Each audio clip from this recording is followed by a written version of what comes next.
Okay, what we're going to talk about now is constructivism as an approach, an explanation of one aspect, particularly of language acquisition in children, something that occurs really in utero and beyond, right through language learning period, and in fact, right through adulthood. And that is, again, the process of constructing knowledge, a process Piaget referred to in 1985 text, a book on that he referred to as equilibration.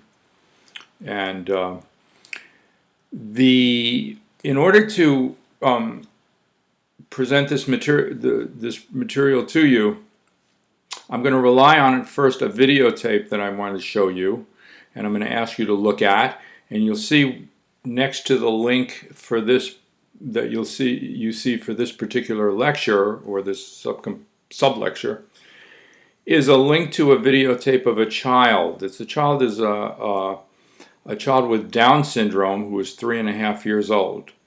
Although this child has Down syndrome and moderate mental retardation, I'm using this child to illustrate some fundamental principles of constructivism.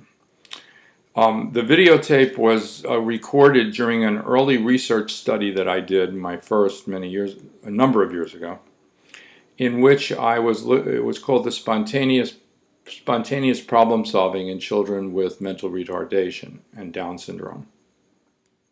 These days we say cognitive challenges, right?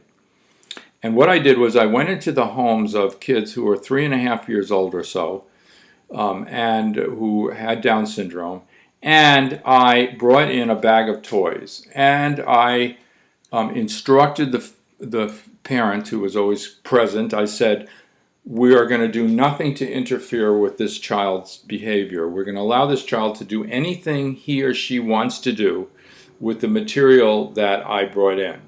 We will let the child sort through the material, dump the material on the floor, check out the toy, and it was toys and building blocks and stuff like that I brought in. And my point was, back then, we think that kids with disability, particularly who are mentally challenged, need help all the time. They always need to first be told what to do. And then once they learn how to do something, then they can be more independent and operate adaptively.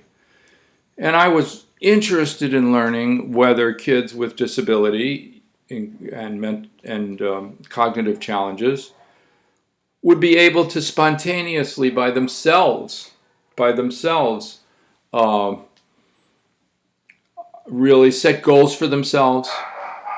If they had problems achieving their goals, whether they would recognize the problems and try to solve them themselves without getting help from others, and whether they might learn something in the process.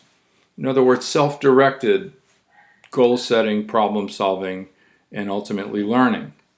That's what I wanted to see, if these kids would engage in that. And I felt that I certainly fully expected that they in fact would, because I am operating and was operating off of this point of view of constructivism, this constructive point of view, that all children, in fact all individuals, engage in self-directed constructive activity, that all kids work to construct knowledge, even kids with disability. And so I was interested in looking at that, and this videotape represents one episode that I observed and recorded.